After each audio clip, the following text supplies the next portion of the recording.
nyari nafkah dari situ. Umpama ditutup, nanti PSK kebanyakan lari ke jalan. Kita tidak mau ditutup. Pemerintah harus jangan cuma pesangon aja. Kami minta untuk bantu dia untuk carikan kesehatan.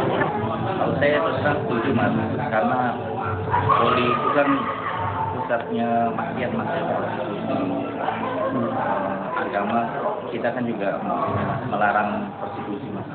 Saya setuju, cuman sekarang katanya hukumannya udah benar ya.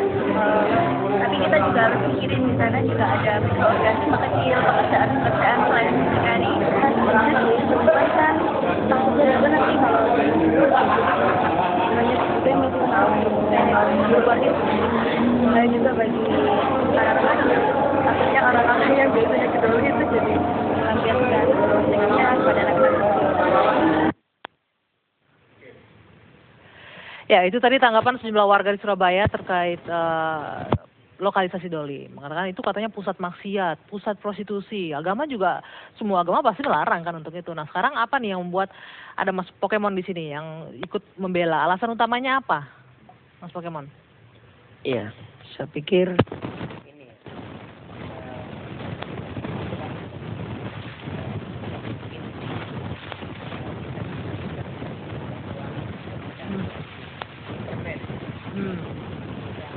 bagaimana melihat kondisi masyarakat atau dampak Sebentar Mas, sebentar, coba ya, boleh dipegang mic-nya.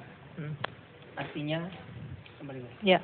Ya, artinya di sini kita bukan seperti menjadi pahlawan atau Superman yang dimana hari ini melihat kondisi sosial masyarakat lokalisasi atau khususnya kaum pekerja malam itu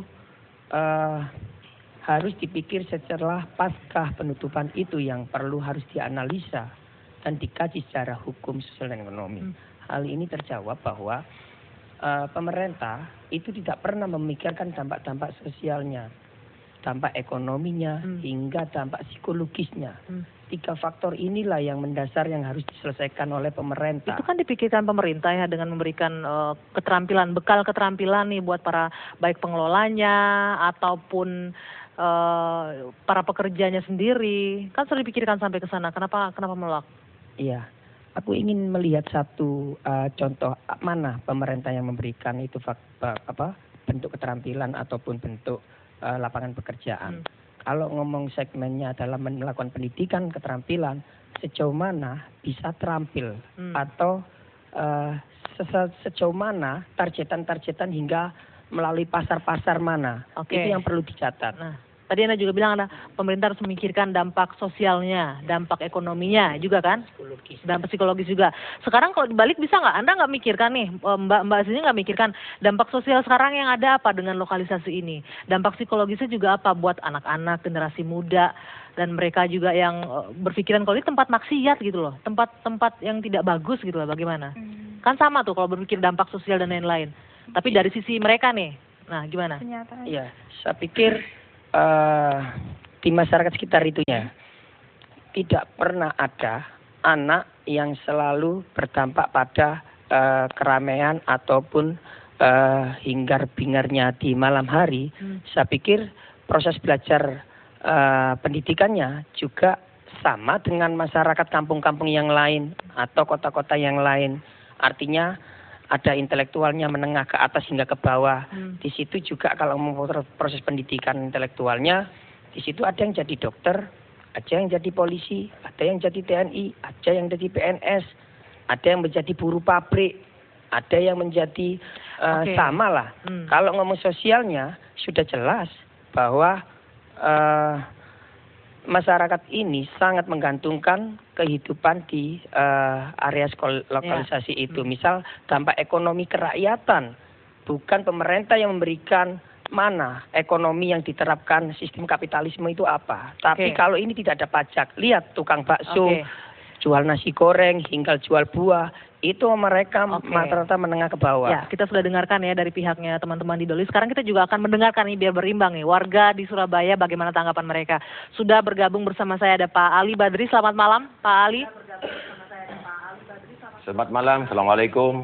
Waalaikumsalam warahmatullahi wabarakatuh. Pak Ali sudah mendengarkan ya perbincangan kita dari awal sampai akhir. Sekarang mereka ini sudah memberikan pernyataan. Nah, dari warga sendiri, silakan Pak, bagaimana?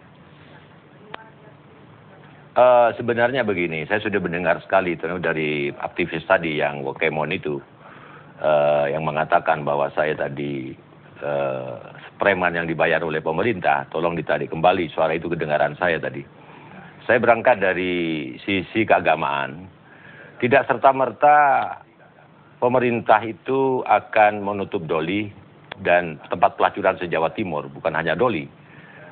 Tahun 92, saya itu sebagai koordinator dakwah Jawa Timur sempat mengadakan sentuhan rohani bersama WTS.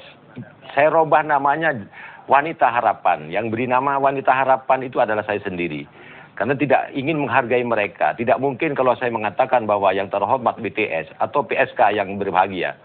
Yang saya katakan di situ sambutan saya pada saat tahun 92.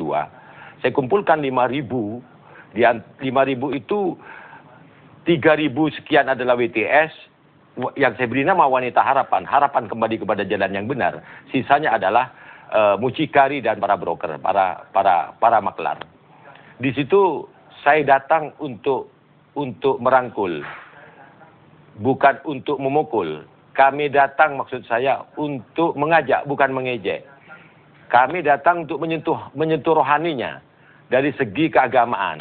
Karena kami sadar di sini bahwa yang haus bukan hanya tenggorokan saja, dan yang lapar bukan hanya perut. Jasmani dan rohani kita juga haus dan lapar. Untuk rohani bagian kami sentuh rohaninya dengan dakwah. Kami undang Kiai Haji Sunuddin M.Syed selaku ulama kondang pada saat itu. Kami undang Nur Muhammad Iskandar, kami undang Gus Ali Masuri, ulama karismatik yang ada di Jawa Timur. Kami ajak mereka berzikir. Kami menyampaikan bahwa ampunan Allah jauh lebih besar daripada dosa para wanita harapan itu. Saya khawatir mereka hanya tidak tahu. Di sini kami berangkat. 17 tahun kemudian kami kumpulkan kemarin 7.000. Tepatnya tanggal 28 Oktober 2010. Kami taruh di Taman Surya. Kami sentuh hati mereka lagi untuk kembali kepada jalan yang benar. Sehingga Wanita Harapan itu adalah satu titel dari saya lahirnya. Wanita Harapan kembali kepada jalan yang benar. Tidak etis kalau saya memberikan sambutan, apa itu Pak Gubernur, apa itu Wali Kota, atau itu Lurah sekalipun, kepada yang terhormat ITS. Tidak mungkin. Di sinilah lahir Wanita Harapan. Yang berbahagia Wanita Harapan kembali kepada jalan yang benar. Ini awalnya. Oleh karena itu tidak serta-merta di sini. Ya, kita di sini adalah masyarakat Surabaya ini mayoritas Muslim, banyak pondok pesantren. Dibiarkan dari dulu. Pekerjaan yang halal itu masih bisa. Untuk isi perut itu bagian pemerintah. Pemerintah memberikan satu keterampilan. Dengan BLK-nya, dikasih sertifikat, keterampilan, diberi modal. Saya minta untuk dilibatkan para bupati dan camat setempat. Di mana KTP mereka? Di mana mereka itu berasal? Kalau mereka berasal dari Blitar atau Bojonegoro, kita libatkan bupati dan camat. Di sini jelas, kalau ini tidak ditutup, ini akan terus berdampak negatif. Ya, terus terang, jangan mengorbankan yang banyak kena yang sedikit. Bagaimana dengan dampak sosial kepada masyarakat? Sarang penyakit, sarang kriminal. Oke, Pak Ali. Ya.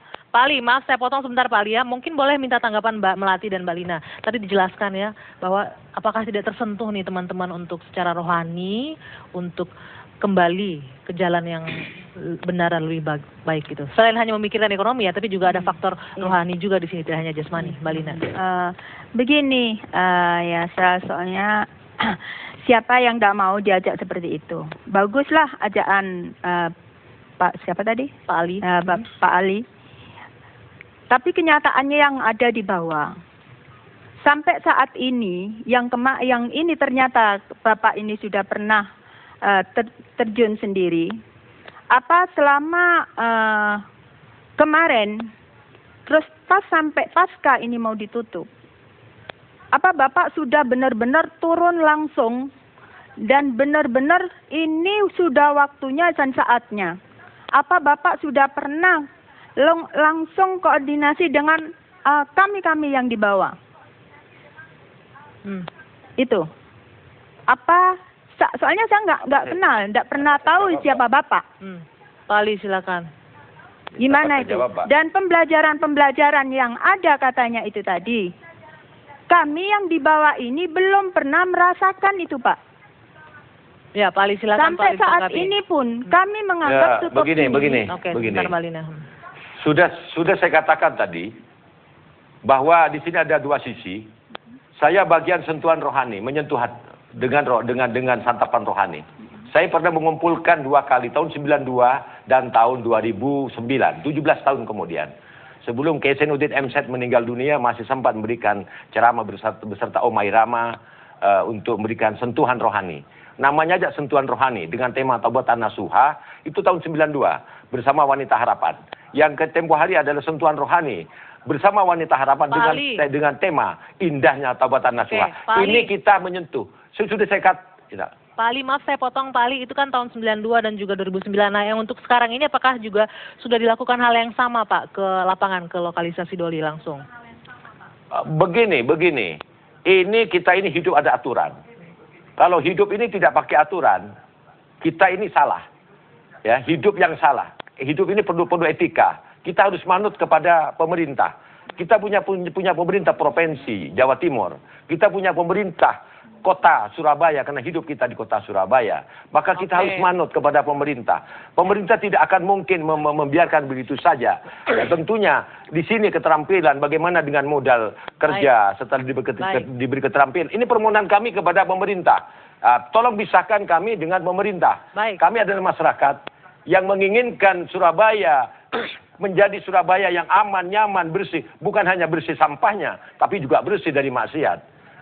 Ini tentu kalau kami kaitan dengan agama manapun tidak akan melegalkan ini ya. bahwa maksiat itu boleh dan semua maksiat pasti dilarang. Betul sekali. Baik Pak Ali, sebelum nanti kita akan lanjutkan terkait juga dengan pemerintah, di situ juga sudah ada Gus Ipul juga akan menjawab pertanyaan-pertanyaan dari Mbak Melati dan juga Mbak Lina. Tapi kita harus jeda kembali, nanti meja bundar akan kami lanjutkan saat lagi.